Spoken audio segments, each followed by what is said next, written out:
Hello aspirants, welcome to Easy as by the Hindu Analysis. Today date is June 12, so let's get started.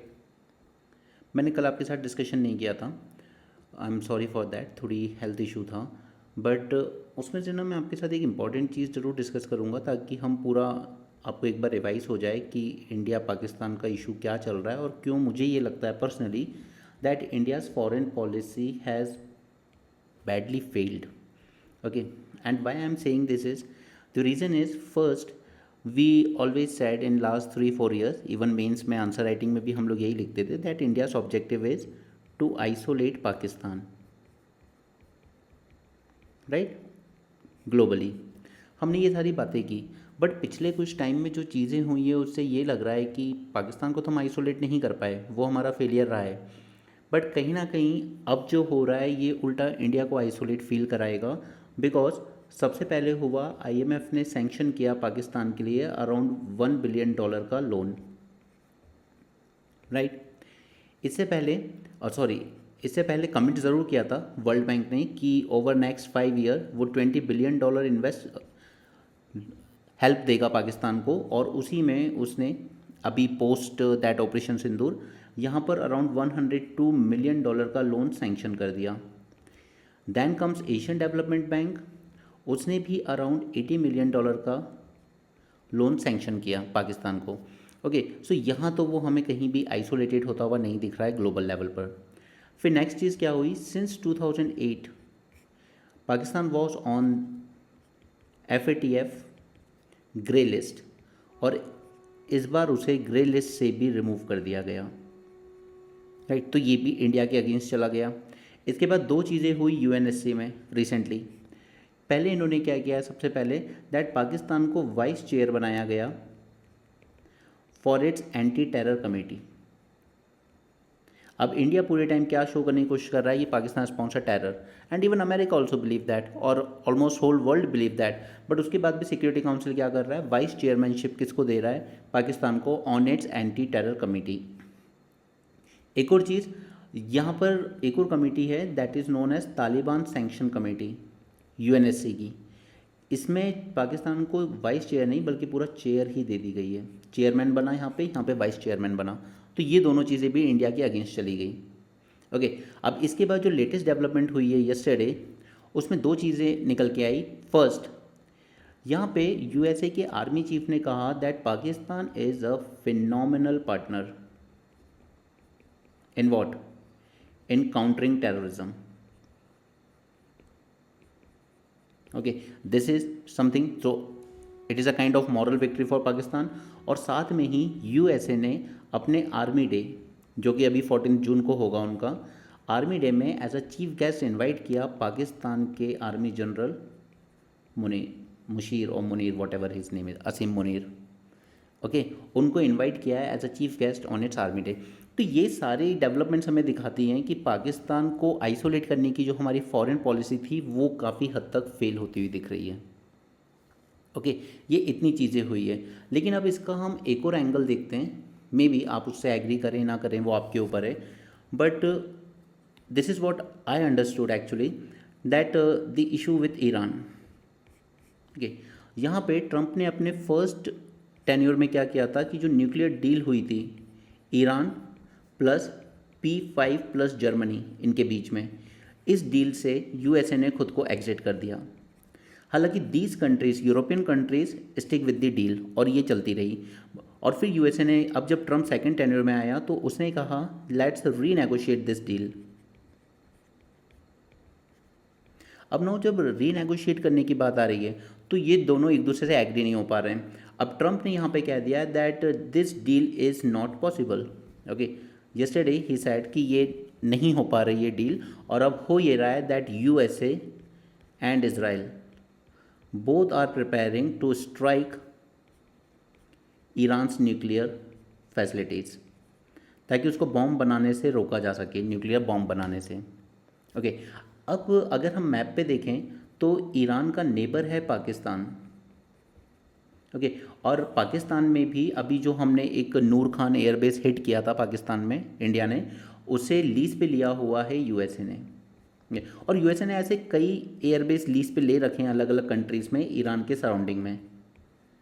तो या तो इसको आप ये कह सकते हो कि ये जो दो स्टेप हैं यहाँ पर, phenomenal partner countering terrorism and फिर उसी तरीके से यूएनएससी में इसको यहाँ पर वाइस चेयर अपॉइंट करना और यहाँ पर ऐसा चेयर अपॉइंट करना, या तो हम इन दोनों चीज़ों को रिलेट कर सकते हैं कि उन्हें कहीं ना कहीं पाकिस्तान का if not cooperation then at least neutrality चाहिए पाकिस्तान की, that Pakistan should remain neutral in this conflict, क्योंकि वो बॉर्डर लगा हुआ है उसका ईरान से।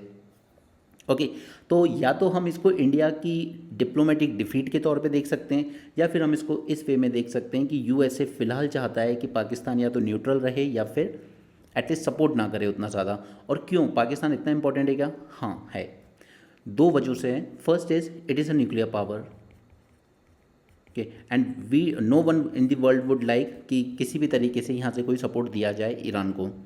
और दूसरा, नगोर्नो काराबख्श रीजन की जब मैंने आपके साथ वॉर पढ़ाई थी तब उसमें मैंने आपसे कहा था कि यहाँ पे काफ़ी कोवर्ट सपोर्ट रहा है टर्की का, तो डायरेक्टली ड्रोन्स वगैरह के फॉर्म में ईरान के ड्रोन्स तब भी यूज़ हुए नगोर्नो काराबख्श में भी, और इवन रशिया भी आज यूज़ कर रहा है यूक्रेन में शहीद ड्रोन। ओके, मैंने आपको 2 दिन पहले बताया था शहीद ड्रोन ईरान के हैं।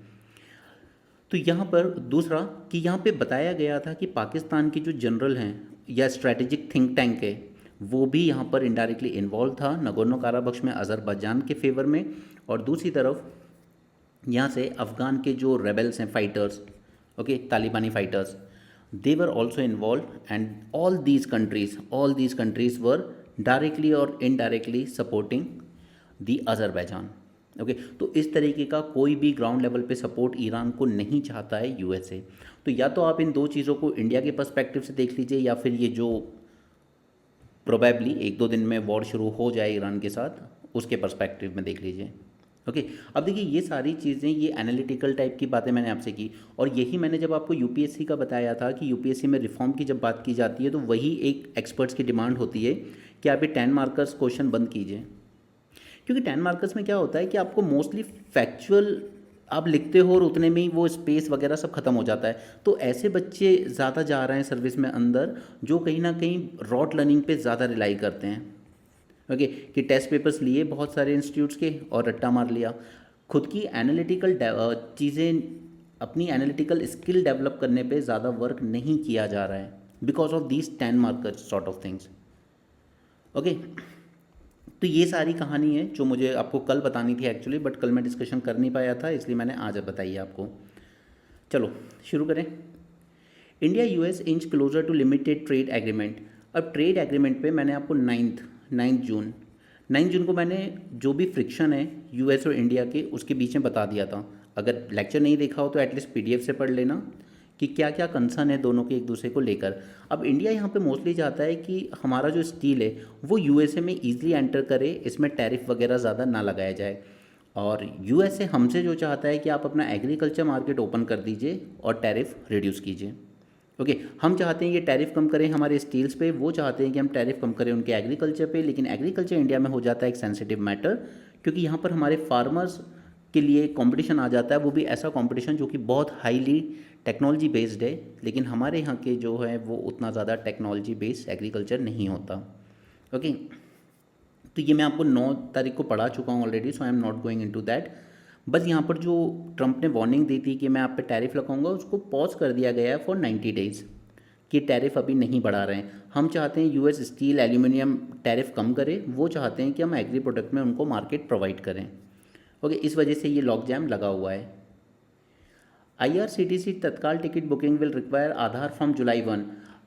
No worst part is that कि गवर्नमेंट को इतनी सी बात समझने में 11 साल लग गए, बिकॉज होता है क्या है कि जब आप ओपन करते हो तत्काल टिकट के लिए अपना अकाउंट लॉगिन करते हो उस टाइम ये ऑलमोस्ट 10:02 या 3 मिनट तक ये दिखाता है कि अभी विंडो ओपन नहीं हुई है, बुकिंग ओपन नहीं हुई है, और जैसे ही ओपन होती है इमीडिएटली 10:04 पे दिखा देता है ticket full, okay seats full.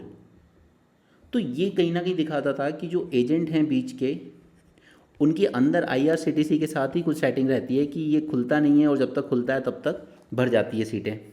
तो इसी के लिए गवर्नमेंट ने कहा है कि अब जैसे अगर I am booking for my self तो मुझे अपना आधार से लिंक करना होगा ताकि ये जो बीच के एजेंट्स हैं इनको निकाला जा सके। ओके, छोटी सी बात है बट गवर्नमेंट को समझने में 11 साल लगा दिए उन्होंने। चलो, आज हमारे पास 3 इंपॉर्टेंट आर्टिकल्स हैं, बट हम उन्हें आर्टिकल आर्टिकल में उतना कुछ ज़्यादा काम का नहीं है, लेकिन वो 3 इश्यूज हम अपने यूपीएससी पॉइंट ऑफ व्यू से समझेंगे ताकि हम उसे तैयार कर सकें। देखिए यहाँ भी हैश ऑयल, अब ये क्या कर रहे थे, inter state hash oil, hash वही आपका चरस, ठीक है, चरस गांजा वगैरह यहाँ से सप्लाई किया जा रहा था, सेल किया जा रहा था। और अभी आपने सुना होगा हमारे इंदौर का ही केस है, दैट कपल जो शिलोंग में मिसिंग था मेघालय में, लेकिन पता चला कि उसकी वाइफ ने उसको मर्डर किया। आपको 2 केस याद होंगे, एक और केस था, उस लड़के का नाम मुझे याद नहीं, वो जो ब्लू ड्रम के नाम से फेमस हुआ था, उसकी बॉडी को कट करके ड्रम में सीमेंट से फिक्स कर दिया था। ओके, इन दोनों ही केस में जो लड़कियों के साथ जो कल्प्रिट थे, ठीक है, दोनों ही लड़कों में एक चीज़ कॉमन निकली है, बोथ आर ड्रगिस्ट। ये इसलिए मैं बार बार कहता हूँ, इंदौर और दिल्ली में तो क्योंकि देखा हुआ है पर्सनली, इसलिए आई एम सेइंग दिस कि ये जो ड्रग कल्चर है ये सब कुछ डिस्ट्रॉय कर देगा ये। बट हमारे मीडिया ने क्या किया था, जब शाहरुख खान की बेटी के पास थोड़ा सा ड्रग्स पकड़ाया तो वो पूरा दौड़ पड़ा उसके पीछे, ठीक है, लग गए।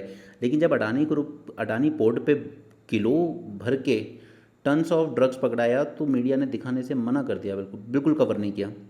ओके, तो ये चीज़ें अल्टीमेटली पूरी सोसाइटी को ही डिस्ट्रॉय करेंगी। बट उसके बाद भी हमारे यहाँ कुछ लोगों को अकल नहीं आ रही है, उन्हें ये लगता है कि बीजेपी के अगेंस्ट या मोदी जी के अगेंस्ट बोलना तो बिल्कुल एकदम एंटी नेशनल टाइप की चीज़ है। मैंने खुद अपने यूपीएससी ग्रुप में देयर वाज वन गाय, उसने मुझे पर्सनली टेक्स्ट किया दैट मैंने आपको अभी ज्वाइन किया था, फॉलो किया था, बट अब मैं अनफॉलो कर रहा हूँ, okay, because you mostly talk about Rahul Gandhi. See it's not about Rahul Gandhi, Congress, BJP और Modi, it doesn't matter, it's all about the issues, ठीक है। हमने किसी को 10-11 साल देख लिया, अगर हमें लगता है कि नहीं ये ठीक नहीं चल रहा है तो उस पर क्वेश्चन करना, क्रिटिसिज्म करना जेन्युइन है। जब राहुल गांधी कभी पीएम बनेगा या कोई भी बनेगा, क्वेश्चन उनसे भी होंगे, क्रिटिसिज्म उनका भी होगा, सबका होता है। लेकिन किसी भी प्रधानमंत्री ने आज तक ऐसा एनवायरनमेंट क्रिएट नहीं किया जहाँ पे क्वेश्चन करने के लिए आपको टैग कर दिया जाए योर एंटी नेशनल, ओके। और ना ही किसी ने मीडिया को इतना ब्रूटली कंट्रोल किया है जितना कि इस वक्त हम देख रहे हैं, ओके। मीडिया का काम है क्वेश्चन करना, बट हमारी मीडिया आज सिलेक्टिव क्वेश्चन करती है, वो करती है लेकिन ऑपोजिशन पार्टियों से, ठीक है। तो इट्स ऑल अबाउट ड्रग्स। अगर आप ड्रग्स के पेनिट्रेशन को कंट्रोल नहीं करेंगे तो सोसाइटी में क्राइम तो बढ़ेगा। चलो, आज है हमारा world day against child labour, okay. तो यहाँ पे इन्होंने एक छोटी सी स्टोरी शेयर की है, ये आईएएस ऑफिसर रहे हैं पहले वेलपुर की। इन्होंने वेलपुर में ना एक काम बहुत अच्छा किया था जिसको हम यूज़ भी करेंगे पॉइंट को। He made all the sarpanch to sign a memorandum of understanding with the government, यानी कि उस टाइम के डिस्ट्रिक्ट कलेक्टर वगैरह, ठीक है, इनके साथ एक एमओयू साइन कराया सभी सरपंचों का। क्योंकि उन्होंने कहा है कि आपको इंश्योर करना है कि आपके विलेज में कोई भी चाइल्ड लेबर परफॉर्म नहीं होगा, अदरवाइज ये आपकी जिम्मेदारी बनेगी, ओके। एक सरपंच है, ठीक है, उसके यहाँ पे हार्डली एक गांव में अगर आप देखेंगे इन जनरल तो 900 वोटर, 600 वोटर ऐसे होते हैं। कोई बड़ी बात नहीं होती है एक गांव में एक सरपंच को पता होना कि कहाँ पर किस तरह की चीज़ें चल रही है, जैसे कहीं पे बीड़ी बन रही है, कहीं पे ईंटें बन रही हैं, ब्रिक्स, ठीक है, तो वो पता होता है उनको। तो ये सरपंचों को ये जिम्मेदारी दी गई एमओयू करके दैट आपको इंश्योर करना होगा कोई चाइल्ड लेबर ना हो, और दूसरा आपको इंश्योर करना होगा, क्योंकि एक सरपंच ही होता है जो ये सारी चीज़ें एग्री करता है कि आपका नाम राशन कार्ड में लिखवाना है, आपका नाम आगे इस स्कीम में पक्के मकान बनाने के लिए या टॉयलेट्स वगैरह बनवाने के लिए सैंक्शन करना है। तो उसमें सरपंच की जिम्मेदारी भी बन जाती है कि आप उस फैमिली से ये भी इंश्योर कीजिए कि आप अपने चाइल्ड को स्कूल में एनरोल करवाएंगे। और ये बहुत ये ग्राउंड लेवल पे सबसे अच्छा स्टेप होगा अगर इस तरीके की चीज़ें की जा सके, एमओयू साइन किए जाएं डायरेक्टली सरपंचों के साथ, और उन सरपंच को ये जिम्मेदारी दी जाए कि आप ये दोनों चीज़ इंश्योर करेंगे, आपके गांव में चाइल्ड लेबर नहीं होना चाहिए और आपके गांव में हर बच्चा स्कूल जाना चाहिए, ओके। ये वो चीज़ होगी जो चाइल्ड लेबर को पूरी तरीके से ख़त्म कर सकती है, ओके। तो यहाँ पे इन्होंने ये जो एक्स आई एस ऑफिसर है, इन्होंने ये बहुत अच्छा स्टेप लिया था, और इसका नतीजा भी ये हुआ कि जिस ब्लॉक में ये काम कर रहे थे उस ब्लॉक से इन्होंने पूरी तरीके से चाइल्ड लेबर को ख़त्म कर दिया था, ओके। सो ये एक फैक्ट या मैं कहूँगा एक केस स्टडी के तौर पे आप यहाँ पे लिखेंगे। जगह का नाम लिखना ज़रूरी नहीं है, बट हाँ एक वे फॉरवर्ड में आप लिख सकते हो, और अगर जगह का नाम जानना है, याद तो नहीं रहेगा वैसे, वेलपुर मंडल यानी tehsil of Nizamabad district in Telangana, okay. चलो अब हम आते हैं इसमें June 12 it is a world day against child labour. देखिए अब अगर मैं आपको 2020 से पहले पढ़ा रहा होता मैं कहता ये सब याद मत रखो, नहीं पूछते। लेकिन जब से इसने ये मैच द कॉलम वाले क्वेश्चन शुरू करे हैं ना, जैसे इस बार पूछा था ना दिस ईयर दैट ईयर कौन कौन से सेलिब्रेशन है, उसी तरीके से अब ये पूछ सकता है आपसे कि कौन सा डे किस चीज़ के लिए मनाया जाता है। ओके तो I know this is a tough task, but अगर कर सकते हो तो कर लेना, नहीं भी कर पाओ तो मैं खुद बोलता हूँ हर क्वेश्चन के पीछे भागने की ज़रूरत नहीं है। Okay sustainable development goal target 8.7 call on the global community to take effective measures to end child labour in all its form by 2025। अब ये पॉइंट्स है जो आपको अपनी फैक्ट्स बुक में लिखने हैं ताकि आपको ये अभी से याद होना शुरू हो जाए एंड लास्ट टाइम पे याद नहीं करना है हमें, ठीक है, वरना लास्ट में परेशान होगे और उस टाइम ये चीज़ें होती नहीं हैं। अभी से याद करोगे तो हो जाएंगी, ये भी नहीं है कि एक बार में हो जाएंगी, बट ऐसा तो नहीं कि चाइल्ड लेबर पे दोबारा हम कभी डिस्कस नहीं करेंगे या न्यूज़ में आएगा नहीं आएगा, बट उस टाइम आपके पास ये फैक्ट्स रखे होने चाहिए ताकि उसी टाइम दोबारा रिवाइज करो एंड ये याद हो जाए। और 8.7 है, कोई ज़्यादा बड़ी बात नहीं है याद रखना। चलो ग्लोबल लेवल पे आप कुछ फैक्ट्स देख लेते हैं क्योंकि ये भी इंट्रोडक्शन के लिए ज़रूरत है। इंडिया लेवल पर तो देखेंगे ही बट ग्लोबल लेवल पर भी देख लेते हैं। मैं ये बॉक्स इसलिए बना रहा हूँ ताकि आपको पीडीएफ में ढूंढने में दिक्कत ना आए। Across the world, 16 crore children are estimated to be involved in child labor. Okay, 16 crore पूरे वर्ल्ड में, which is almost 1 in 10 children, यानी कि 1 out of 10 चिल्ड्रन या बच्चा एंड चाइल्ड लेबर में इन्वॉल्व है। अगर हम बात करते हैं Africa Asia and Pacific region की, तो they account almost 9 out of every 10 children being a child labour. Okay so ये हालात बताता है कि बहुत ज़्यादा पुअर है। अब इंडिया की बात कर लेते हैं। India also has a significant incidence of child labour. अब ये 2011 का डेटा दे रहे हैं but we can't help it, हमारे पास वही अवेलेबल है। Okay almost 43 lakh children in the age group of 5 to 14 were involve in child labour due to factors such as poverty, non accessibility and illiteracy. अब हमारे यहाँ चाइल्ड लेबर मोस्टली इन्वॉल्व होता है bidi, carpet weaving, fire work, factories type में। इसके लिए हम लोग एक पॉलिसी भी लेके आए थे 1987 में, हालांकि उसके बाद हमने एक एक्ट भी लेके आए proper, child labour prohibition and amendment act 2016। Okay अब इसको लेके ना मैं आपको 2-3 बातें फिर से रिवाइज कराऊंगा, हमने पहले भी की हैं। ये जो अमेंडमेंट गवर्नमेंट ने किया था उसमें कुछ ऐसी घटिया हरकतें भी की जो शायद ठीक नहीं है कहना। पहले तो 14 से नीचे क्या हो गए आप चाइल्ड, 14 to 18 क्या हो गए आप एडोलसेंट, यहाँ तक ठीक है। इसके बाद गवर्नमेंट ने कहा कि ये जो एडोलसेंट हैं they will be not be working in hazards industries. अब इन्होंने क्या किया, एज ई हैजार्डस इंडस्ट्रीज ऑलमोस्ट 84 हुआ करती थी, उनको ट्रिम डाउन करके कर दिया जस्ट 4, ठीक है, सिर्फ 4 इंडस्ट्रीज़ को इन्होंने ऐसा कह दिया कि ये हैजार्डस है। और इसमें भी अब यानी कि देखिए केमिकल मिक्सिंग वगैरह, जैसे आप फायर क्रैकर्स वगैरह बनाते हैं या कोई भी चीज़ बनाते हैं, कपड़ों में टेक्सटाइल में केमिकल्स वगैरह यूज़ होते हैं, इन केमिकल टाइप की यूज़ करने वाली फैक्ट्रीज़ को उन्होंने क्या कह देंगे, नॉन हैजार्डस। उसी तरीके से कॉटन मिल्स वगैरह में काम करते हैं, नॉन हैजार्डस।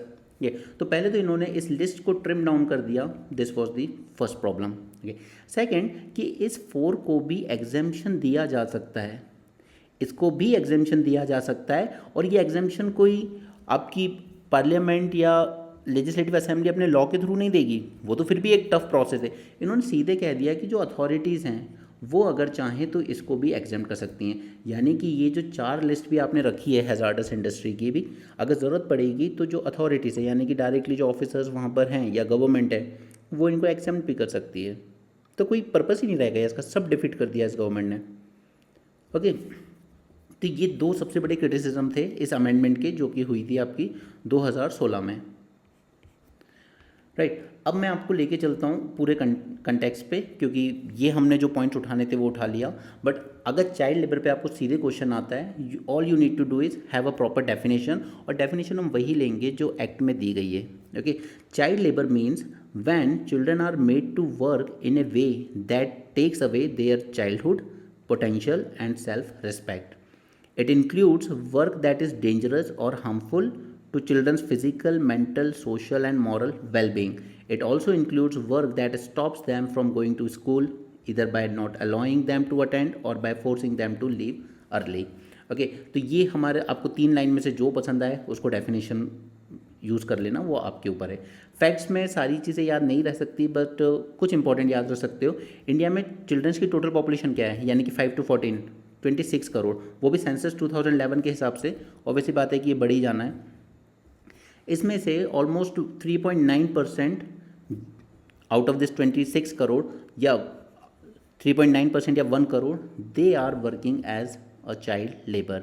और आउट ऑफ स्कूल चिल्ड्रन कितने हैं, 4 करोड़। तो ये 1 करोड़ और ये 4 करोड़ सिंपली सॉल्व हो सकता है अगर हम इस तरह के MOUs करें सरपंच के साथ। या सरपंच वर्ड अगर आपको नहीं लिखना है तो आप पंचायती राज इंस्टीट्यूशन लिख देना। अगर इनके साथ इस तरीके के MOUs किए जाएँ तो वो चाइल्ड लेबर का भी ध्यान रख सकते हैं और बच्चा स्कूल जा रहा है या नहीं उसका भी ध्यान रखा जा सकता है। ये हालांकि 2011 से चाइल्ड लेबर में थोड़ा सा डिक्लाइन देखने को मिला है और ये डिक्लाइन ज़्यादा विजिबल रहा है रूरल एरियाज़ में, ठीक है। बट वो आप कह सकते हैं कि mid day meal scheme type की चीज़ों के लिए ज़्यादा रहा है, बिकॉज अब बच्चा सोचता है चलो कुछ नहीं तो खा पी के आ जाएंगे।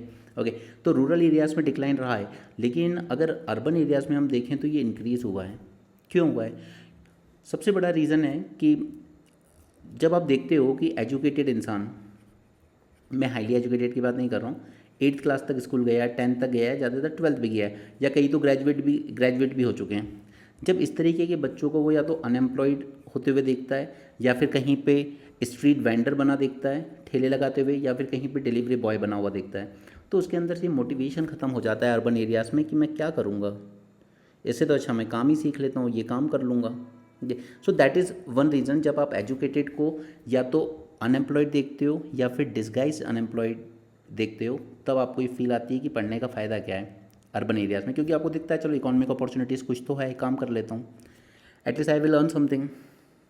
ओके, तो यहाँ पर हमें अर्बन एरियाज़ में अच्छा खासा इंक्रीज देखने को मिला है। अब मैं ये सारी चीज़ें आपको पढ़ाऊँगा नहीं, एकदम बेसिक है, खुद भी कर सकते हो। कॉजेज़ क्या होंगे? सबसे पहला poverty, second is lack of access to quality education, specially village areas में। आपने ऐसे वीडियोस भी देखे होंगे जहाँ विलेज एरियाज़ में टीचर्स पढ़ाने में इंटरेस्टेड ही नहीं है। ओके, सम लेडी टीचर्स हैं, आ रही हैं, टाइम पास चल रहा है वहाँ पे। अब मैं बोलना नहीं चाहता कुछ, लेकिन आपने भी वीडियो देखे होंगे इस तरह के। ओके, कोई अपना पैर दबवा रहा है, कोई कुछ करवा रहा है, बट बच्चों को पढ़ाने में इंटरेस्टेड नहीं है। ग्रोथ ऑफ इनफॉर्मल इकॉनमी, ये जो इनफॉर्मल इकॉनमी है ना, जो मैं आपसे बात कर रहा हूँ, स्ट्रीट वेंडर वाला काम या डिलीवरी बॉय वाला काम, उससे कहीं ना कहीं इनको लगता है कि छोड़ना वो ना यार पढ़ाई, कुछ छोटा सा बिजनेस कर लेते हैं अभी से, या सेल्फ एम्प्लॉयड वर्कर बन जाते हैं। ओके, देन या फिर फादर भी अगर इस तरीके का काम कर रहे हैं तो बच्चा फिर वहीं साथ में खड़ा हो जाता है। आपने पानी पूरी खिलाते हुए देखा ही होगा छोटे बच्चों को भी, अपने फादर के साथ या बड़े भाई के साथ, दोनों, ठीक है। तो वो यही होता है कि ये जो इनफॉर्मल इकॉनमी में, तो फिर उसमें बहुत डिफिकल्ट हो जाता है how to enforce this child labour laws in informal sector. कि आप विलेज वगैरह में देखेंगे तो बीड़ी वगैरह का काम घर में बनता है, ठीक है। अगरबत्ती देख लीजिए, ये सब चीज़ें घर में होती हैं। होम एंटरप्राइज, और वो जो मैंने आपको ऊपर अमेंडमेंट बताया 2016 का, उसमें एक और प्रॉब्लम ये थी कि इन्होंने ये अलाउ कर दिया था that after school hours children the child is allowed to work in home enterprise. अब ये होम एंटरप्राइज में सिर्फ ये लिखा गया आफ्टर स्कूल आवर्स, बट कितने आवर्स? क्या ये पॉसिबल है कि बच्चा 2 बजे स्कूल से आया, उसके बाद वो रात को 10 बजे तक इस होम एंटरप्राइज में काम कर रहा हूँ? ठीक है। सिमिलरली ऑडियो विजुअल इंडस्ट्री, जो आपकी टीवी शो वगैरह चलती है चाइल्ड आर्टिस्ट वाली, ठीक है, उसमें भी इन्होंने नंबर ऑफ आवर्स फिक्स नहीं किए हैं, तो ये भी उसका एक क्रिटिसिज्म था। लैक ऑफ अवेयरनेस, पेरेंट्स थोड़े से अनअवेयर रहते हैं about their physical, mental and psychological consequences, कि वो जो अभी से इनको जो काम करवा रहे हैं उसके कॉन्सिक्वेंसेज क्या होंगे। और दूसरा, कहीं ना कहीं वो ये भी नहीं देख पाते हैं कि अब देखिए, सब लोग खुद का बिजनेस नहीं कर रहे हैं। आप छोटी छोटी दुकानों पे जाओगे, कपड़े की दुकान या किसी पे, आप लड़के देखते हो जो काम कर रहे हैं होते हैं वहाँ, उनकी सैलरी होती है 7,000, 8,000, 9,000, ठीक है, depending upon city, but mostly Tier 2, Tier 3 cities में इतने ही मिलते हैं। ये अगर 10 साल भी काम करेगा ना, तो भी ये 12,000, 13,000 तक ही पहुँचेगा, बस, इससे ज़्यादा नहीं पहुँचेगा, ठीक है। लेकिन अगर ये बच्चा थोड़ा सा एजुकेटेड होता, थोड़ा ज़्यादा, अब जैसे कोचिंग इंडस्ट्री में आज बूम है, तो थोड़ा टाइपिस्ट की ज़रूरत हमेशा आपको पड़ती है, ठीक है, PPT वगैरह बनाने वाले लोगों की ज़रूरत। अगर ये लड़का 12th तक भी पढ़ा होता या थोड़ा बहुत ग्रेजुएशन भी किया होता, कम से कम वो इस इंडस्ट्री में अगर 10 साल काम कर रहा है, तो उसकी जो पे है वो थोड़ी बेटर बढ़ेगी, ठीक है, कि कल को वो 30-35 हज़ार एक्सपेक्ट कर सकता है। बट ये चीज़ पेरेंट्स इस वक्त समझने में थोड़ा सा फेल कर जाते हैं। Okay, so these are some causes. ऐसा नहीं है कि और कॉजेज़ हम नहीं लिख सकते, हम लिख सकते हैं, लेकिन मैंने जानबूझकर इनको सिर्फ 4 हेडिंग में डिवाइड किया, ताकि आप उतना ही पढ़ो, उतना ही याद रखो जितना वहाँ लिख पाओ, ठीक है। अननेसेसरीली बहुत ज़्यादा पढ़ने से ये होता है कि दिमाग में इतनी खिचड़ी पक जाती है कि वहाँ पे जो पॉइंट जल्दी से रिकॉल करके लिखना वो लिख नहीं पाते हो, और फिर वो टाइम इशू, लेंदी और सब लगने लगता है आपको। चलो, कॉन्सिक्वेंसेस देखें। देखिए, कॉन्सिक्वेंसेस को से पॉइंट वाइज रट्टा मत मानना, एक बार सोच के देखो खुद से कि चाइल्ड पे क्या कॉन्सिक्वेंसेस होंगे, दूसरा कि हमारी पूरी ओवरऑल सोसाइटी पे इसके क्या कॉन्सिक्वेंसेस होंगे, और पूरा नेशनल लेवल पर यानी देश की तरक्की, इकॉनमी, हेल्थ, इन सब पे क्या कॉन्सिक्वेंसेस होंगे। तो चाइल्ड का अगर आप देखोगे तो 3 इशू हैं। सबसे पहला तो उसकी हेल्थ पे असर पड़ेगा। आपने ढाबे पे, चाय वालों पे देखा होगा बच्चों पे चिल्लाते हुए, या फिर वहाँ का एनवायरनमेंट कई बार ऐसा होता है कि लोग गालियाँ दे के बात कर रहे हैं आपस में, तो फिर बच्चा उसी तरीके का सीखता है। फिर थोड़ा सा और डेप्थ में जाएँ तो लोग आपस में जो वल्गर बातें कर रहे होते हैं, गंदी बातें कर रहे होते हैं, वो बच्चा वो सुनते सुनते फिर वो उसी माइंडसेट के साथ आगे बढ़ा होता है। ओके, तो पहला तो कि बच्चे की हेल्थ यानी कि फिजिकल, क्योंकि कई बार इनके साथ मारपीट भी होती है, वायलेंस भी होता है, but as well as mental health या साइकोलॉजिकल हेल्थ, उस पर भी असर पड़ता है। लॉन्ग आवर्स से आप काम कराओगे, वो अभी से टायर्ड होना शुरू हो जाएगा, मेंटल अब्यूज़ वगैरह देखता है, एक गलत संगति में भी आ जाता है कई बार को। दूसरा, उसका एजुकेशन डिप्राइव हो जाता है, यानी कि वो लाइफ की जो बेसिक लिटरेसी है वो भी नहीं सीख पाया कि वो आगे चल के किसी और लाइन में दूसरा काम कर सके। अगर उसको वहाँ पे सिर्फ ठेले पे खड़ा रख के बर्तन धुलवाए गए हैं या पानी पूरी बनवाई गई है तो उसको बस वही आता है। Okay, he lack any basic literacy, this limit their future opportunities and perpetuating the cycle of poverty, और वो उसी में फंस के रह जाएगा। दूसरा, उसकी डेवलपमेंट जो होगी वो काफ़ी कम हो जाती है। इसलिए मैं कहता हूँ ना, जो आप लोग बोलते हो कि नहीं गरीब पैसे फाइनेंशियल स्टेटस से रिजर्वेशन होना चाहिए, नहीं, नॉट पॉसिबल यार। सी, वो अकेला नहीं हो सकता, कास्ट एक डोमिनेटिंग फैक्टर रहेगा, क्योंकि some are born with a better IQ, better memory, better health, वो दिखता है उनके कॉन्फिडेंस में, पूरी लाइफ टाइम दिखता है। ठीक है, तो caste will always be a dominating factor. आप 75% वेटेज उसका मान लीजिए, लेकिन इसके अलावा और भी चीज़ें देखने की ज़रूरत है, और उसी में से एक है कि इसकी फैमिली कंडीशन। ठीक है, हो सकता है एक पानीपुरी वाला अच्छा कमा रहा हो, हमने देखा है सिटीज़ में कई लोगों की बहुत अच्छी इनकम होती है, बट उसका जो फैमिली का माहौल होगा, ठीक है, वो एजुकेशन के लिए उतना अप्रोप्रिएट नहीं है, जो कि एक प्रॉपर फैमिली जहाँ हम टीचर वगैरह देखते हैं किसी को अच्छे हाई दिल्ली यूनिवर्सिटी वगैरह में, उनके बच्चों में जो कॉन्फिडेंस रिफ्लेक्ट होता है। ओके, सो यहाँ पर ये डिसरप्ट कर देता है इसके चाइल्डहुड को। It deprive children of their play time, their social interaction, और ये सोशल इंटरेक्शन ना बहुत मैटर करता है। आप कई बच्चों को देख लेना, थोड़े नर्वस टाइप रहते हैं, despite having everything good, but there confidence, उनका तुरंत जवाब देना, जो हम कहते हैं ना कि एकदम अलर्ट, वो चीज़ उनमें उतनी होती नहीं है। Emotional wellbeing, hindering their physical, cognitive, emotional growth.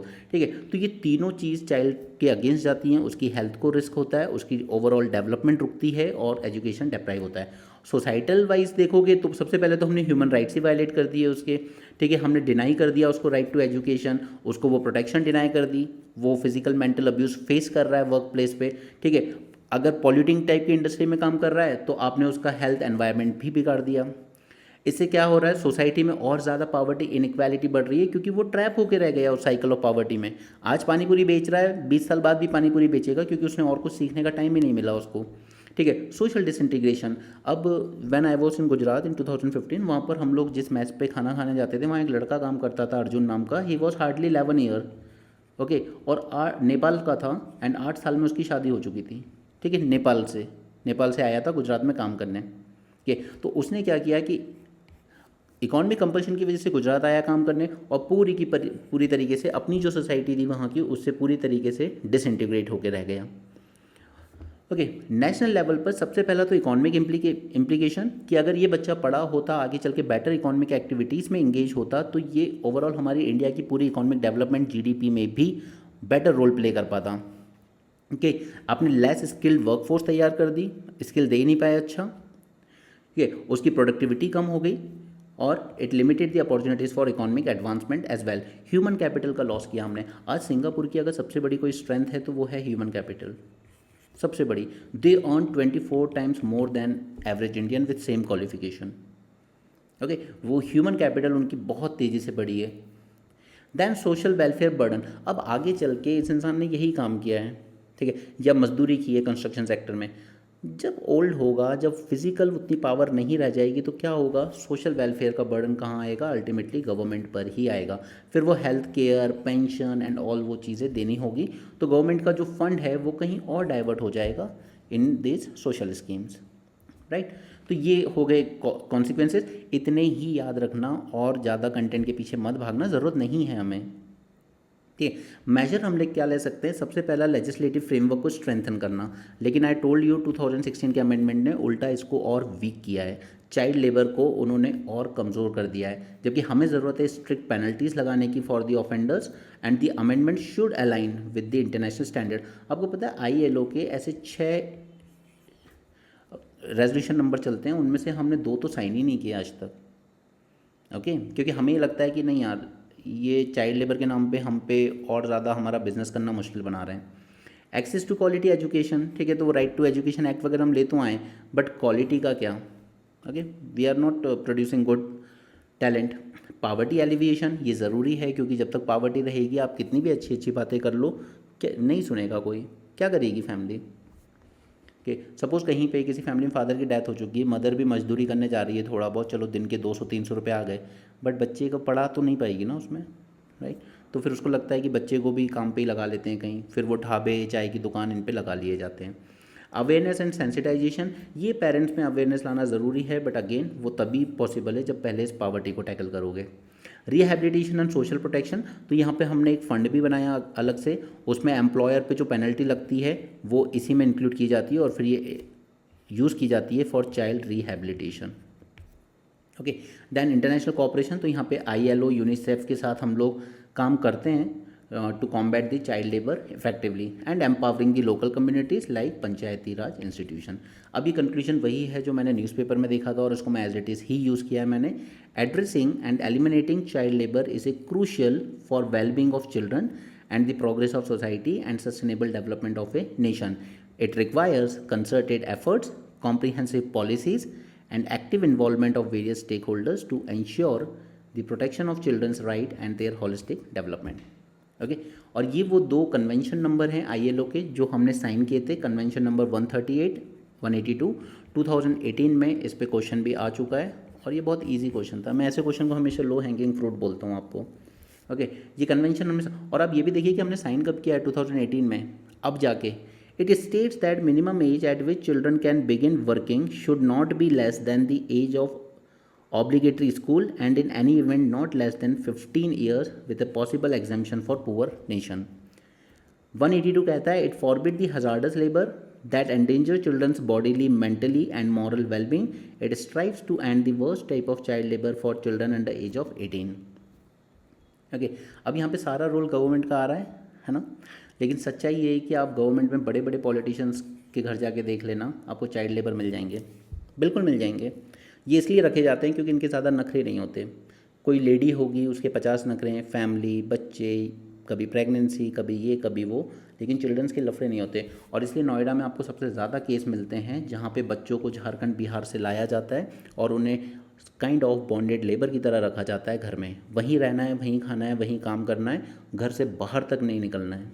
ये एक लेडी का आया था जहाँ पे एक एयर होस्टेस थी, हस्बैंड वाइफ दोनों पायलट थे और वाइफ थी उसमें, she literally burn that girl, 13 year girl, ठीक, उसको जलाती थी उसकी स्किन को।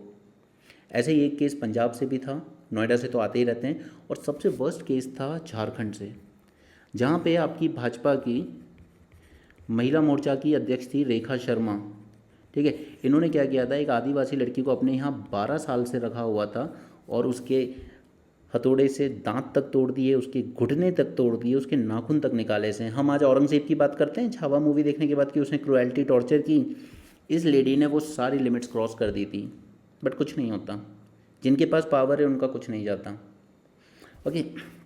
एनीवे आपको एग्ज़ाम में ये लिखना है, बाकी आगे लाइफ में क्या करना है वो आप जानो। यहाँ पर एक और चीज़ है, violent crime by juveniles have increase in India. अब आजकल हमें जुवेनाइल्स देखने को मिल रहे हैं लगभग हर जगह। सबसे पहले जुवेनाइल की बात कब निकल के आई, 2012 में दिल्ली गैंगरेप के बाद, जब एक जुवेनाइल इतना हीनस क्राइम करने के बाद जिसने लड़की की इंटेस्टाइन हाथ से पकड़ के बाहर खींच दी, जैसा कि उसके साथ वाले लोगों ने कोर्ट में बयान दिया, उस लड़की को सिर्फ 3 साल के लिए करेक्शन होम भेजा गया and now he is free, right. तब जाके ये निकल के आया क्या इन जुवेनाइल को वाकई लेस देन 18, अगर ये इतने सीवियर क्राइम कर रहे हैं तो क्या इनको इस तरीके से करेक्शन होम से फ्री किया जा सकता है, ओके। उसके बाद आज जुवेनाइल आपको हर जगह दिखेंगे, छोटी जगह दिखेंगे आप थेफ्ट वगैरह में, चेन स्नैचिंग, गोल्ड चेन, ठीक है, उस तरीके में आपको रेप में भी दिख जाएंगे और आपको मर्डर में भी दिख जाएंगे। और मोस्टली इनमें एक पैटर्न और देखिएगा कि अगर 3-4 का ग्रुप पकड़ाया है ना तो सारे जुवेनाइल नहीं होंगे, कोई एक जुवेनाइल ज़रूर होगा। लेकिन तो वही मैं कह रहा हूँ कि जो हमने चाइल्ड लेबर में बात की कि ये जिस एनवायरनमेंट में आप रहते हो, काम करते हो, जिस तरह की बातें सुनते हो, उसी तरीके की गलत एक्टिविटीज़ का असर हो जाता है और उन्हीं की संगति में आप इस तरह की गलतियाँ करते हो। ओके, तो ये जो जुवेनाइल्स हैं इनमें हमें इंक्रीज़ देखने को मिल रहा है, बट सिर्फ छोटे छोटे क्राइम में नहीं बल्कि वायलेंट क्राइम में हमें इस तरह के इंक्रीज़ देखने को मिल रहे हैं। ओके, अब इसमें मैं इस टॉपिक को बाद में आपको अलग से कराऊंगा, बट अभी यहाँ पर सिर्फ 2 चीज़ें हैं, क्योंकि जस्टिस वर्मा कमेटी ने तो मना कर दिया था कि नहीं यार इस एज लिमिट को कम नहीं करो, लेकिन एक काम करना 16 to 18 ईयर अगर बहुत ज़्यादा हीनस क्राइम हो रहा है तो he can be tried as an adult, can be, ठीक है, डिपेंडिंग कि जुवेनाइल जस्टिस बोर्ड आपका क्या ओपिनियन देता है। ओके, उस पर बेस्ड है। तो यहाँ पे सिर्फ अभी के लिए इतना देख लो, argument in favour and argument in opposition, क्या हमें रिड्यूस करनी चाहिए age of juvenile delinquency. Delinquency का यहाँ पे मतलब है कि अंडर एज बच्चे जो किसी ना किसी तरह के क्राइम में इन्वॉल्व होते हैं। ठीक है, तो आर्ग्यूमेंट इन फेवर में देखते हैं, there has been a steep rise in serious crime involving youth of 16 to 18 years and the age factor had been use as an escape from the criminal prosecution. तो इसलिए ये कह रहे हैं कि हाँ एज लिमिट कम कर देनी चाहिए, बस 16 साल या और कम करके इनको आप मान सकते हो कि ये जुवेनाइल हैं, बाकी को एज एन एडल्ट ही ट्राई करो। तो इस हिसाब से तो फिर वो निर्भया गैंगरेप वाले में उस जुवेनाइल को फांसी हो जानी चाहिए थी, क्योंकि जैसे उसके बाकी साथियों को ही। It has been found that juveniles of 16 to 18 age groups are involved in serious crimes and they are doing such criminal acts with full knowledge and maturity। क्योंकि जब ये बात की शुरू में जब ये लॉ बनाया गया तब ये माना गया कि यार ये जो 18 साल से कम है इनमें इतनी मैच्योरिटी नहीं होती कि इनको पता नहीं होता कि इसके कॉन्सिक्वेंसेस क्या होंगे। बट अब ये माना जाता है कि नहीं, ऐसा नहीं है कि इन लोगों को पता नहीं होता है, इन्हें कॉन्सिक्वेंसेस वगैरह सब पता होता है। They have full knowledge and maturity to understand कि अगर वो यहाँ रेप कर रहे हैं, वो यहाँ पर मर्डर कर रहे हैं तो इसके कॉन्सिक्वेंसेस क्या होंगे। Okay, so this is the second argument. Third is wild trailing juveniles juvenility should be decided on the basis of state of mind and not the state of body solely। अब यहाँ पर जब आप एक juvenile को किसी severe crime में trial कर रहे हो तो उसकी ट्रायल शुरू होनी चाहिए बेस्ड ऑन हिज माइंड कि मेंटली ये कितना मैच्योर है, ठीक है, रादर देन बॉडी कि दुबला पतला है, छोटी हाइट है, ये तो एक बच्चे जैसा है, नहीं। तो यहाँ पे बॉडी मतलब बॉडी ठीक है एक फैक्टर रहेगी but not the sole factor. Okay, there should be the basis of mind also कि यहाँ पर कई होता है, कई बच्चे अपनी एज से थोड़े ज़्यादा मैच्योर होते हैं, कई लड़के डिपेंडिंग अपॉन कि वो किस तरह के एनवायरनमेंट में बड़े हुए हैं। जैसे जो मोस्टली घरों में ही रहा होगा पेरेंट्स का ममाज बॉय जिसको हम कहते हैं, या गर्ल जिसको बहुत मम्मी कंट्रोल में रखती हैं, ठीक है, तो उसमें आपको उतनी दुनिया की अवेयरनेस नहीं दिखती है। लेकिन ये जो बाहर जो कोई काम कर रहा है या अपने से बड़ी उम्र के लड़कों की फ्रेंडशिप में रह रहा है, आजकल तो हो ही रहा है, 8th क्लास के बच्चे हैं 12th 11th के साथ घूम रहे हैं, बाइक आ गई, कार आ गए, मोबाइल्स आ गए, तो यहाँ पर उसकी जो स्टेट ऑफ माइंड है उस पे बेस डिसाइड किया जाए कि इसको हम जुवेनाइल माने या ना माने। This is third argument. Fourth is कि it will act as a deterrent effect, क्योंकि अगर आप सिर्फ ये दिखा दोगे कि क्राइम हो गया तो हो गया, कोई बात नहीं, 3 साल में बाहर आ जाएंगे, आप इस तरह की चीज़ है। आजकल ये जो वेब सीरीज़ आ रही हैं, मैं सबसे गंदी चीज़ मानता हूँ ये जो वेब सीरीज़ चल रही हैं आजकल, सबसे घटिया वेब सीरीज़ ये आजकल सीधे दिखाती हैं। जब इस तरह की क्राइम की चीज़ें दिखाती है, मार देते हैं इसको, पकड़े भी गए तो 3 साल में बाहर आ जाएंगे, और करेक्शन होम ही तो भेज रहे हैं, जेल भी नहीं भेज रहे हैं आपको, ठीक है। तो उस वजह से क्या है कि वो जो डेटरेंट इफेक्ट होता है, डर, वो ख़त्म हो जाता है। तो यहाँ पर अगर इनको इन जुवेनाइल्स को भी एडल्ट की तरह ट्राई करना शुरू कर दें तो it will also act as a deterrent effect. This is the fourth argument. ये उन लोगों के आर्ग्यूमेंट है जो कहते हैं कि this people of heinous crime they should not be considered as juvenile. अब ऑपोजिशन में लोग क्या कह रहे हैं? Critics are of the view that the root of the problem needs to be address instead of the punishment. अब root क्या है यहाँ पर? रूट है इनका सोशल एनवायरनमेंट। ओके, आप ढाबे वगैरह पे बैठते हो, ढाबे वगैरह पे काम करते हो, या आप स्लम्स वगैरह में रहते हो, फिर वहाँ पे ड्रग ले रहे हैं लोग रोज़ शाम को बैठ के।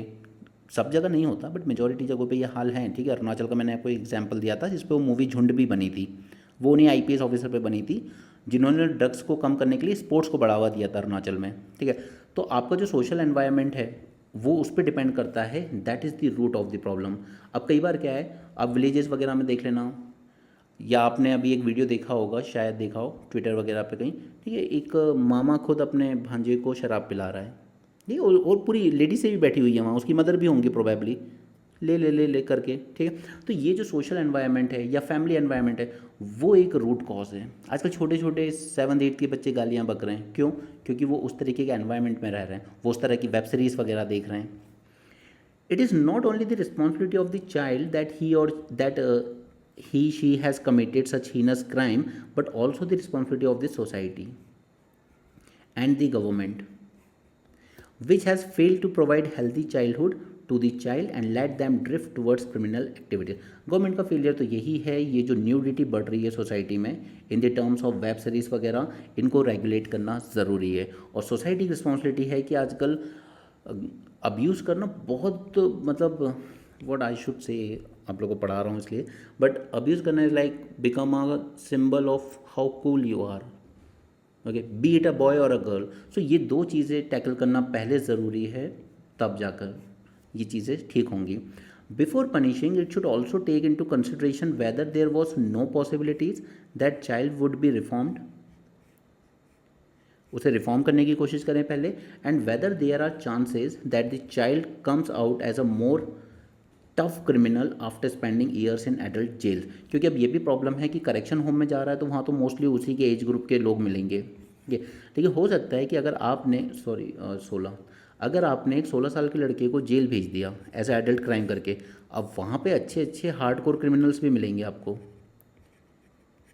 ठीक है। अब सपोज़ कि यहाँ पे इसको भेजा गया सपोज़ 5 साल के लिए या 7 ईयर्स की सज़ा हुई है रेप केस में सपोज़, तो क्या ये जेल में इन जैसे हार्डकोर क्रिमिनल्स के साथ रहकर रिफॉर्म होगा या और बड़ा क्रिमिनल बनेगा, ठीक है। तो ये एक इम्पॉर्टेंट फैक्टर है, ठीक है। I don't agree with this first point, but second point is a real, क्योंकि हमारे यहाँ जो जेल है ना वो रिफॉर्म कम बल्कि उल्टा क्रिमिनल बनाने की ट्रेनिंग ज़्यादा देते हैं।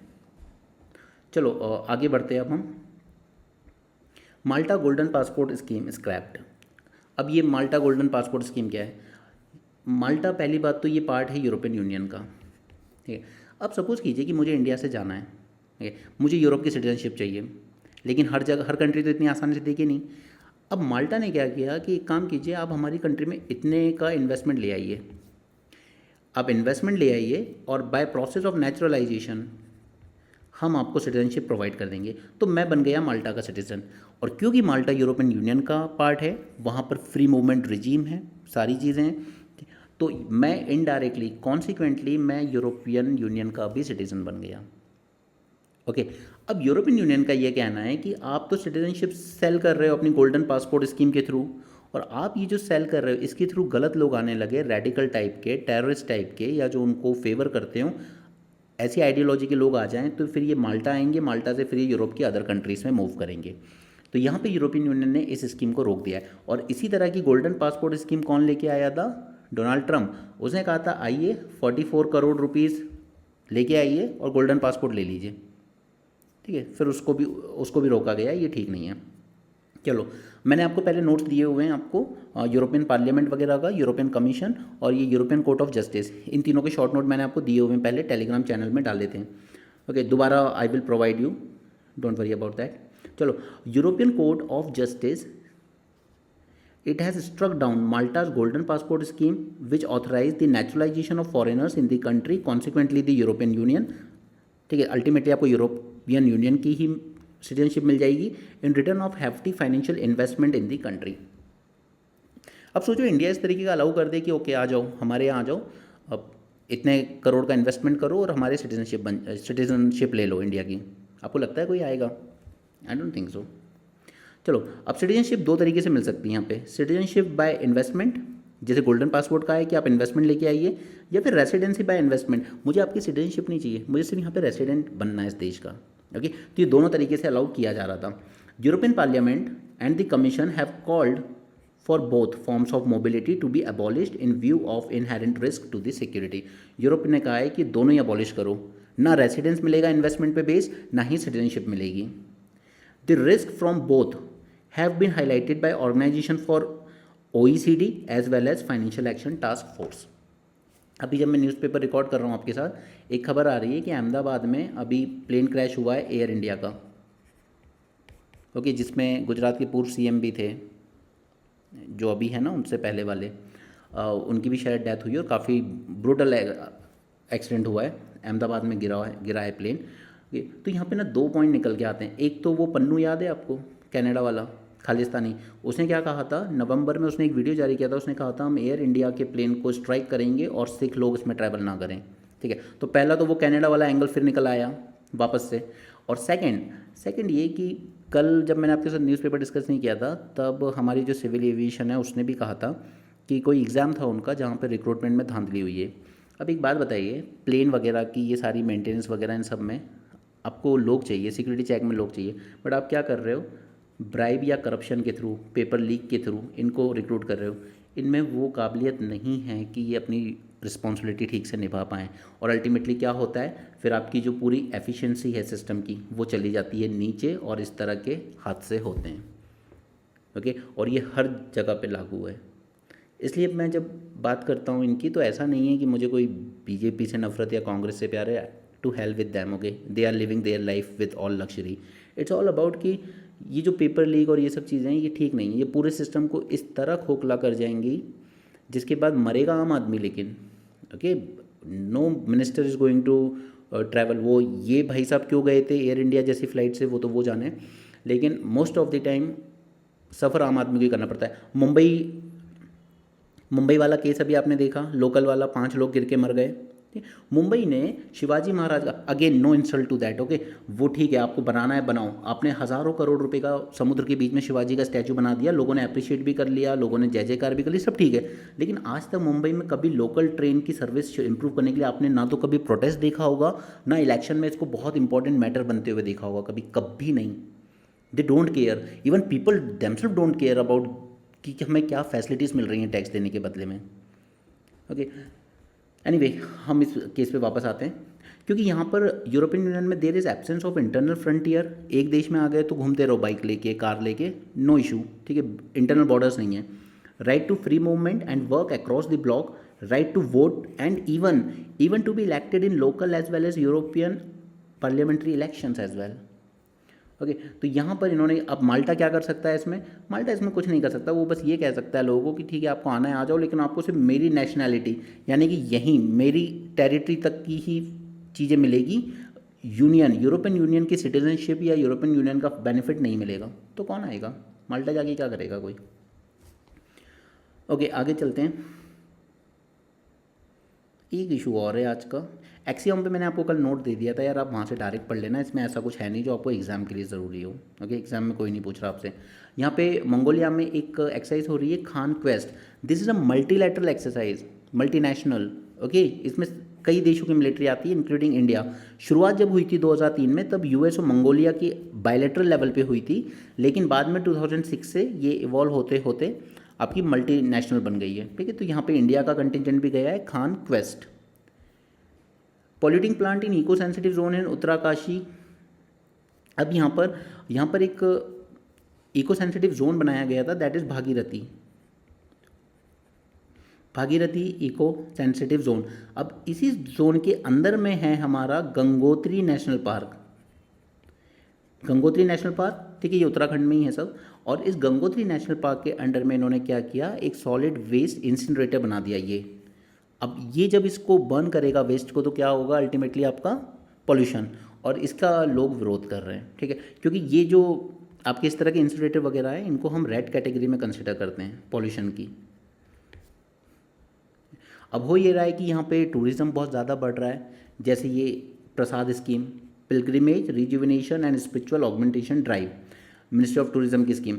अब इस वजह से क्या है, टूरिस्ट काफ़ी आ रहे हैं, और हमारे टूरिस्ट इतने अच्छे रिस्पॉन्सिबल होते हैं कि वो कचरा ऐसे डंप करके आ जाते हैं कि वापस किसको आना है यहाँ पे, और उसी का एक तरीका और हमने देखा था, जो मैंने आपसे डिस्कस किया था, कि वहाँ पे जो भी बॉटल या प्रोडक्ट सेल हो रहा है उस पर कंपल्सरीली QR लगाइए, 5-10 रुपीज़ ज़्यादा लीजिए, 20 की बॉटल है तो 30 रुपीज़ दीजिए, और फिर वहाँ पे जो आपकी वेस्ट डिस्पोजेबल मशीन है, जब आप उसमें ये बॉटल खाली होने के बाद वापस से ला के रखेंगे, तो उसी QR जिस पे आपने पे, जिस अकाउंट से पे किया था, उसी में आपकी ये 5-10 रुपीज़ वापस से रिटर्न हो जाएंगे। वो एक तरीका है पॉल्यूशन को टैकल करने का। ठीक है, नेक्स्ट हम बात करते हैं हाई सी ट्रीटी की। मैंने हाई सी ट्रीटी आपको पहले भी पढ़ाया है। इसी को हम लोग क्या कहते हैं, biodiversity beyond national jurisdiction agreement, high sea treaty. क्योंकि हमारा क्या है, 12 नॉटिकल माइल्स और 12 नॉटिकल माइल्स। ठीक है, ये तो सब हो गए आपके टेरिटोरियल वाटर एंड वो सब। और उसके बाद जो 200 है आपका, वो है EEZ। 200 नॉटिकल माइल्स तक रहता है हमारा EEZ, जहाँ तक एक कंट्री की रिस्पॉन्सिबिलिटी फिर भी बनती है। लेकिन इसके बियॉन्ड फिर जो ओशियंस हैं वो किसी की रिस्पॉन्सिबिलिटी नहीं है, वो किसी कंट्री की ज्यूरिसडिक्शन नहीं है। तो यहाँ पे इसको मैनेज करने के लिए बनाई गई थी हाई सी ट्रीटी। ओके, और ये ट्रीटी भी UN क्लॉज के अंडर में ही बनी थी। अब इसको उस टाइम पे काफ़ी कंट्रीज़ ने साइन कर दिया, कुछ ने रेटिफाई भी कर दिया, पर इंडिया ने साइन तो कर दिया था लेकिन हमने रेटिफिकेशन नहीं किया था। और अब यहाँ पे हमारे मिनिस्टर साहब कह रहे हैं that India is unlikely to ratify the high sea treaty. तो व्हाट इज़ द रीज़न? पहली बात तो कि किसी भी ट्रीटी को फोर्स में आने के लिए 60 कंट्रीज़ को रेटिफाई करना होगा। ओके, लेकिन अभी तक सिर्फ 49 कंट्रीज़ ने ही रेटिफाई किया, तो अभी तक ये फोर्स में नहीं आई है। वन थिंग, इसका सबसे कंटेंशियस एस्पेक्ट रहा है शेयरिंग ऑफ रिसोर्सेज। अब सपोज कीजिए कि हाई सी ट्रीटी में आपने कोई ऐसा ओशन स्पीशीज़ पकड़ा जिसकी बॉडी में से कुछ आपको इस तरह की चीज़ें बन रही हैं जो बहुत अच्छी मेडिसिन बन सकती है, अगर सपोज फॉर एजिंग को कम करने के लिए या लाइफ को बढ़ाने के लिए। अब वो किसी कंट्री ने किया, सब कुछ कर लिया, लेकिन उसके बाद इस रिसोर्स से जो बेनिफिट आए, ये ट्रीटी कहती है वो बेनिफिट शेयर कीजिए बाकी कंट्रीज़ के साथ भी। तो ये सबसे कंटेंशियस इशू है, the sharing of resources. The high sea laying beyond the exclusive economic zone which are known to harbor unique and exotic marine life, ये शेयर करने में कंट्रीज़ को थोड़ी सी दिक्कत है। इसके अलावा हमने समुद्रयान मिशन लॉन्च किया है। वो क्या है, हमारा सबमर्सिबल मिशन है, एक पूरा प्रॉपर एक यान की तरह बनाया गया है समुद्रयान। उसको जाएगा वो अंदर, उसमें 3 लोग बैठ भी सकते हैं। And it is expected to reach up to depth of 6000 metre. इसकी ट्रायल की जाएगी 2026 में। उसके अलावा इंडिया ने यहाँ पे दोबारा वही कहा है कि एक legally binding global plastic treaty बनानी चाहिए। और हमने क्या लॉन्च किया है, यहाँ पे एक सहफ डिजिटल ओशन डेटा पोर्टल भी बनाया गया है यहाँ पर। ठीक है, जो ओशन रिसोर्सेज वगैरह का डिटेल रखेगा। अब यहाँ पर हाई सी ट्रीटी के बारे में, ये वही एरिया है जिसको बियॉन्ड EEZ, ठीक है, ये सब तो आपको पता है। सिग्निफिकेंस क्या है इस एरिया का?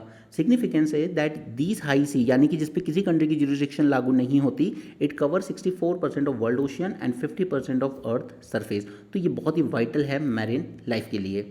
यहाँ पे ऑलमोस्ट 2,70,000 नोन स्पीशीज़ रहते हैं और काफ़ी सारे ऐसे भी हैं जिनको शायद अभी तक डिस्कवर नहीं किया गया है। ओके, इसलिए यहाँ से हम लोगों को काफ़ी सारा सी फूड मिलता है, रॉ मटेरियल्स मिलते हैं, जेनेटिक एंड मेडिसिनल रिसोर्सेज मिलते हैं, और इन्हीं की शेयरिंग को लेकर एक कंटेंशन बना हुआ है। और जब बात इनकी प्रोटेक्शन वगैरह की आती है, इन सारे रिसोर्सेज की, तो प्रॉब्लम ये है कि only about 1% of high sea are currently protected. बाकी कोई प्रोटेक्टेड नहीं, एक आध कुछ ऐसी बना रखी है हमने बायोस्फीयर रिजर्व टाइप की चीज़ें। तो यहाँ पे सबसे पहले हम UN क्लॉज के बारे में जान लेते हैं। UN क्लॉज में आपको पहले भी पढ़ा चुका हूँ। इसके अंदर में 3 इंस्टीट्यूशंस आते हैं। ठीक है, इसका काम क्या है? मोस्टली इसका काम है कि एक लीगल फ्रेमवर्क तैयार करना ताकि ओशियन और सी में होने वाली सभी एक्टिविटीज़ को रेगुलेट किया जा सके। इसके अंडर में 3 बॉडीज़ बनाई गई। सबसे पहली international tribunal for the law of sea. ये एक इंडिपेंडेंट जुडिशियल बॉडी है, ना UN पे डिपेंड करती है ना किसी पे, इंडिपेंडेंट है पूरी तरीके से। It has jurisdiction over any dispute concerning the interpretation और एप्लीकेशन ऑफ द कन्वेंशन, या फिर all matters specifically provided in any other agreement which confers jurisdiction on the tribunal. ठीक है, जैसे वो फिलीपींस चाइना वाला डिस्प्यूट था, वो UN क्लॉज में ही गया था और चाइना के अगेंस्ट जजमेंट आया पर उसने माना नहीं। दूसरा इंटरनेशनल सी बेड अथॉरिटी। अगर मुझे ओशन में माइनिंग करनी है, वहाँ से रिसोर्सेज निकालने हैं, तो उस एरिया के लिए मैं लाइसेंस कहाँ से लूँगा? इससे लूँगा। ये किंगस्टन जमैका में इसका हेडक्वार्टर है।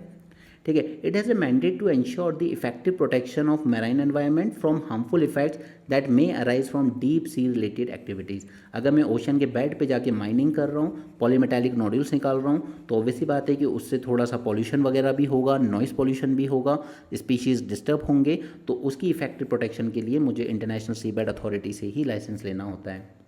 Then Commission on the Limit of Continental Shelf to facilitate the implementation of UN clause in respect of establishment of outer limits of the continental shelf beyond 200 nautical miles। ठीक है, अब जैसे Russia है, उसकी जो continental shelf है ना, continental shelf क्या होती है, यानी कि आपका वो लैंड का एरिया जो पानी से कवर हो चुका है, समुद्र से थोड़ा कवर हो चुका है, लेकिन है वो लैंड एरिया, लेकिन थोड़ा पानी के अंदर जा चुका है। अब यहाँ पे साइबेरियन साइड से जो कॉन्टिनेंटल शेल्फ है रशिया की, वो बहुत वास्ट है, इतनी वास्ट है कि वो 200 नॉटिकल माइल्स की जो लिमिट है EZ की, उसको भी क्रॉस कर जाता है। ओके, तो ऐसे में क्या करना होगा, किस तरीके से हम लोग लिमिट डिसाइड करेंगे, तो वो डिसाइड करता है commission on the limit of continental shelf. Okay, ये अगर आप बेसलाइन मान लो तो 12 नॉटिकल माइल्स तक आपका टेरिटोरियल सी है, फिर अगले 12 नॉटिकल माइल्स तक आपका कंटिग्यूअस सी है, और उसके बाद यहाँ से, अब ये बात ध्यान रखना, इसमें बच्चे बहुत गलती करते हैं कि ये जो आपका 200 नॉटिकल माइल्स है, ठीक है, वो यहीं से शुरू हो जाता है आपकी बेस लाइन से। ओके, और इसी को हम लोग कहते हैं एक्सक्लूसिव इकोनॉमिक जोन। ठीक है, first 12 nautical miles territorial sea, 12 nautical miles contiguous sea, and 200 nautical miles exclusive economic zone. अब इसके बियॉन्ड जो यहाँ से शुरू होगा वो है हमारा हाई सी, जिसको लेके पूरी ट्रीटी बनी है। ठीक है, और ये आपका जो इंटरनेशनल एयर स्पेस की भी जब हम बात करते हैं ना, तो वो यहाँ से शुरू होता है इस 12 नॉटिकल माइल्स के बाद। ठीक है, टेरिटोरियल सी के बाद से जो लाइन शुरू होती है उसको कहते हैं इंटरनेशनल एयर स्पेस, और उसके पहले का आपका नेशनल एयर स्पेस। चलो, इस हाई सी ट्रीटी के बारे में थोड़ी सी बातें कर लेते हैं जल्दी से। आई नो लेक्चर थोड़ा सा लेंथी हो रहा है, but please beer with it. Okay, it is formally called as Agreement on Conservation and Sustainable Use of Marine Biological Diversity of Areas Beyond National Jurisdiction। Short में इसको कहा जाता है BBJN या फिर हाई सी ट्रीटी। ओके, यहाँ पे एक न्यू इंटरनेशनल लीगल फ्रेमवर्क तैयार किया गया, और ये जो फ्रेमवर्क तैयार भी किया है हमने, तो ये अंडर UN क्लॉज ही तैयार हुआ है। ओके, ऐसा नहीं है कि UN क्लॉज के बाहर कुछ हुआ है, उसके अंदर में ही हुआ है। ठीक है, यहाँ पे फोकस किया जाएगा conservation and sustainable use of biodiversity की। ऑब्जेक्टिव देख लीजिए सबसे पहले, जैसे हम लोग लैंड पे बनाते हैं ना wild life sanctuaries and all those things, तो उसी तरीके से हम यहाँ पे स्टैब्लिश करेंगे मैराइन प्रोटेक्टेड एरियाज। ओके, जो कंजर्व करेगा आपके मैराइन इकोसिस्टम को। दूसरा और सबसे contentious issue, that is fair and equitable sharing of benefits of marine resources. This is the contentious issue, जिस वजह से इंडिया इसको रेटिफाई नहीं कर रहा है। The treaty aims to ensure that the benefit from commercial valuable ocean organism either through scientific research or commercial exploitation, यानी कि आपको कुछ मिल ही जाए डायरेक्टली, ठीक है, तो it will be shared equally among all countries. तो ये ही कंटेंशियस इशू बना हुआ है सबसे बड़ा। दूसरा कि आप कुछ भी करने जा रहे हो, तो जैसे आप लैंड पे एनवायरनमेंट इम्पैक्ट असेसमेंट करते हो ना, वैसे ही आप मैंडेटरी कर दीजिए यहाँ पर भी एनवायरनमेंट इम्पैक्ट असेसमेंट करना। It becomes mandatory to conduct prior EIA for any activity that could potentially pollute or damage the marine ecosystem, even if the activity is within a country's national jurisdiction but the impact is expected to high sea। हो सकता है कि मैं जो कर रहा हूँ वो मैं अपने टेरिटोरियल वाटर में कर रहा हूँ, ठीक है, लेकिन उसका जो इम्पैक्ट होगा वो इम्पैक्ट हाई सी तक फील हो सकता है। Okay, capacity building and transfer of marine technology transfer की आप बात कीजिए, डेवलप कंट्रीज सदमे में चली जाती हैं। This will help developing countries to fully utilise the benefits of ocean while also contributing to their conservation. ठीक है, सिंपल है, 4 ऑब्जेक्टिव है, इसलिए याद हो जाएंगे।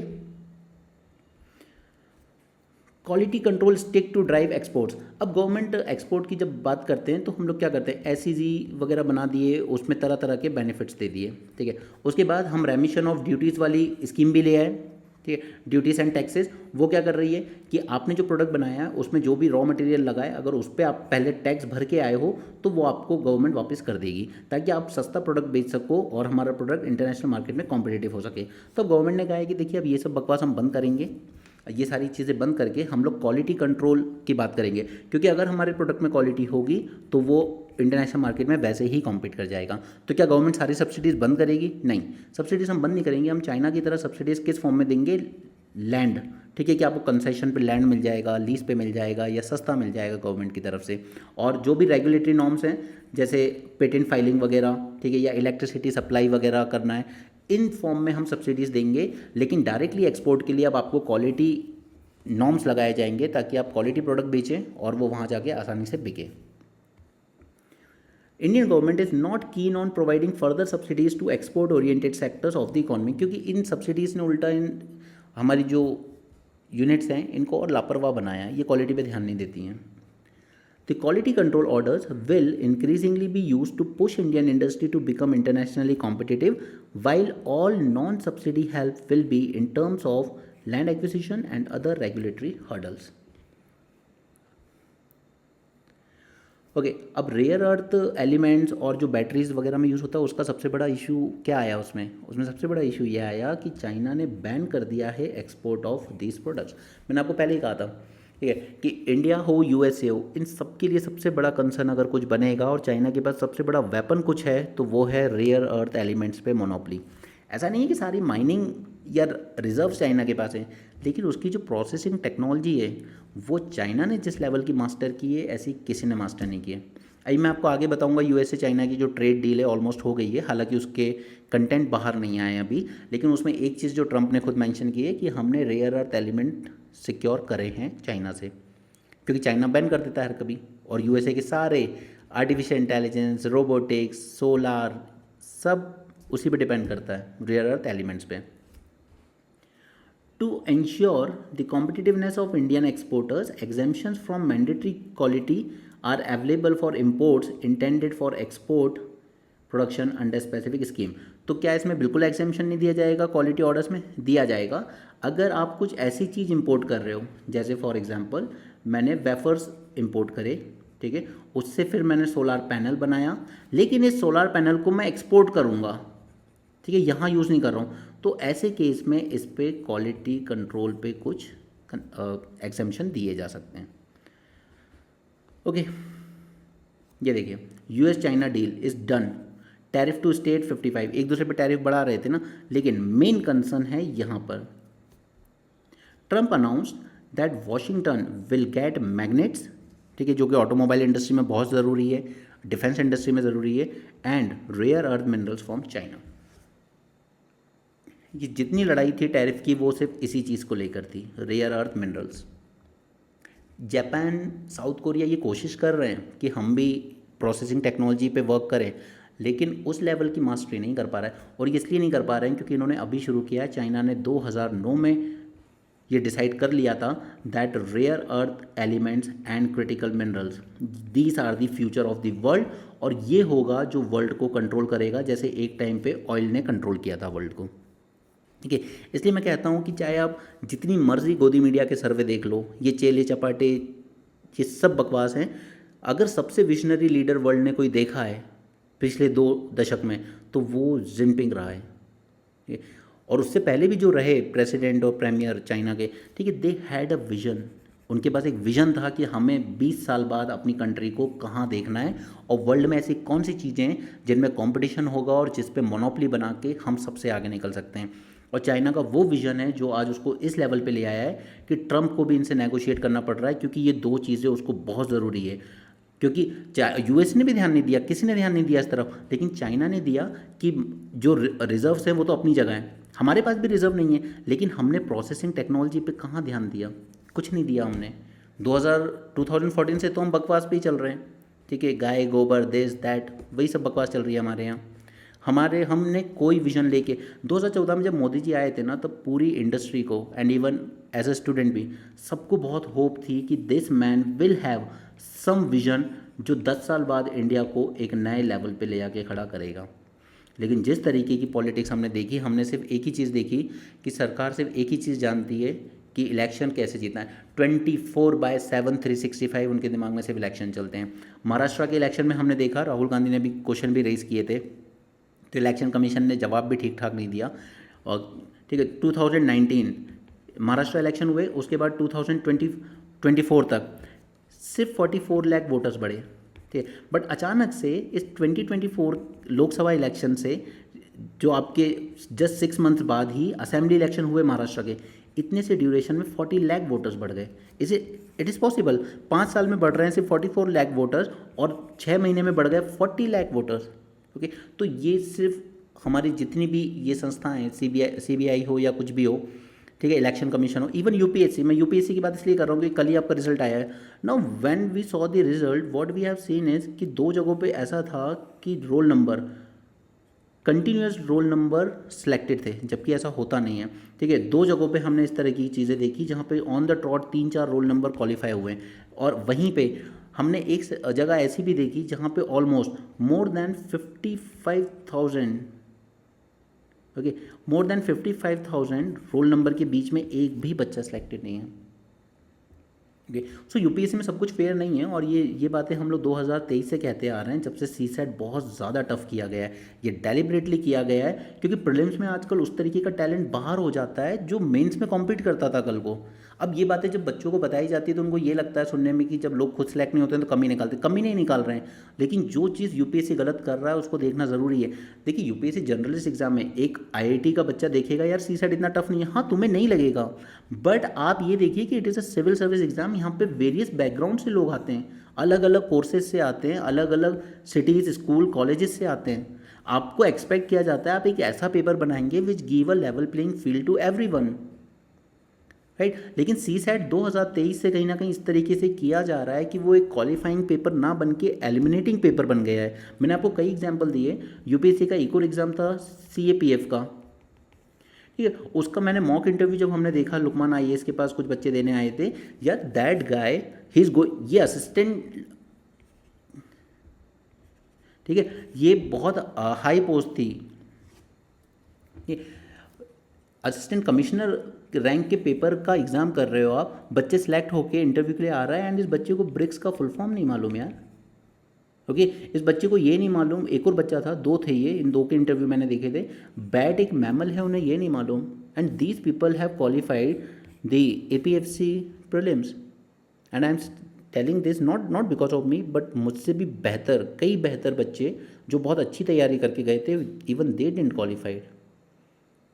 ओके, ऐसे बच्चे जो अच्छे से आपको पूरा इंटरनेशनल रिलेशन पढ़ा सकते हैं, जो अच्छे से आपको पूरा एनवायरनमेंट साइंस टेक पढ़ा सकते हैं, they didn't qualified. Okay, so everything in UPSC is not fair, everything in election commission is not fair, everything in CBI is not fair, and everything in media, actually nothing in media is fair as of now. Okay, that's why I hate this person as my prime minister. He is not the one who should govern India. Okay, उन्हें सिर्फ चुनाव जीतने से मतलब है, बाकी कोई मतलब नहीं है, चाहे आप मेट्रो में धक्के खाओ, चाहे आप लोकल ट्रेन से गिर के। एनीवे, तो यहाँ पे इन्होंने डिसाइड किया है that tariff on Chinese good will be just 55%, जबकि उन्होंने बीच में बात की थी हम 130% कर देंगे, and so on, and they will also allow the Chinese student to attend the American colleges and universities. ठीक है, लेकिन इसकी अभी डिटेल्स बाहर निकल के नहीं आई हैं तो हम उसमें बात नहीं करेंगे। उसी तरीके से इसराइल में एक बिल पेश किया गया है जो कह रहा है कि नेतन्याहू की गवर्नमेंट को डिसॉल्व कर दे, मतलब पार्लियामेंट को डिसॉल्व कर देना चाहिए। ठीक है, तो अब ये बिल पास होता है या नहीं होता है वो देखा जाएगा। ये वो स्टेटमेंट है, Pakistan is a phenomenal partner in counter terrorism. Okay, Pakistan has been a phenomenal partner to US in countering terrorism.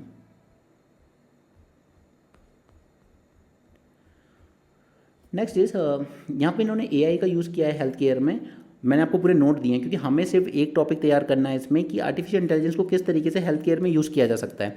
मैं पहले भी पढ़ा चुका हूँ और मैंने यहाँ पे आपको नीचे नोट्स भी दे दिए हैं, या आप खुद पढ़ेंगे, मैं सिर्फ आपको ये बता रहा हूँ यहाँ पे that they have developed an AI model to use ultrasonography pictures to predict the age of growing fetus, कि ये fetus कितने दिन का है या कितने महीने का है, और इसको नाम दिया है इन्होंने मॉडल को गर्भिणी GA2। यहाँ पे हमें सिर्फ ये जानना है आर्टिफिशियल इंटेलिजेंस कैसे हेल्थ केयर में हमारी मदद कर सकता है in diagnosis, treatment, drug discovery, precision medicine, इसके बेनिफिट क्या होंगे और इसके चैलेंजेस क्या हैं। ठीक है, ये आप सेल्फ रीड कर लीजिएगा, या मैं आपको कल के लेक्चर में अगर टाइम रहा तो कर लेंगे, बट अब इसको और ज़्यादा स्ट्रेच नहीं करना चाहिए लेक्चर को। That's it for this session, thanks for joining, have a great day and keep learning.